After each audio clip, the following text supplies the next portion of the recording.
এটা পুকুরের তাজা মাছ ভাজি যখন করছিল তখন খেয়েছিলাম আর কি। পরের যে সিনটাতে আমরা শিফট করেছি সেটা হচ্ছে আমাদের এলাকারই, মানে আমাদের জেলাতে সিলেটে হচ্ছে একটা ইনডোর ফুটবল খেলার জায়গাতে গিয়েছিলাম। হঠাৎ করে আমাদের বন্ধুদের মনে বৃষ্টি ছিল প্রচুর, রাতের বেলা বসে ভালো লাগছিল না, বোরিং লাগছিল। তো হঠাৎ করেই সবাই মিলে হঠাৎ করেই মনে হলো যে না, আসলে কোথাও ঘুরতে যাওয়া দরকার। তো সেক্ষেত্রে উদ্দেশ্য নিয়ে আসলে বের হয়ে গেলাম।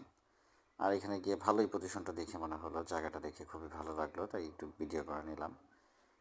তার ফাঁকে হচ্ছে চা চলে আসছিলো আর আড্ডা দিচ্ছিলাম, সবাই মিলে গল্প করছিলাম, প্রস্তুতি নিচ্ছিলাম ফুটবল খেলবো এরকম একটা মানে প্রস্তুতি সবাই নিচ্ছিল। তার আগে চা খেয়ে নিচ্ছিল।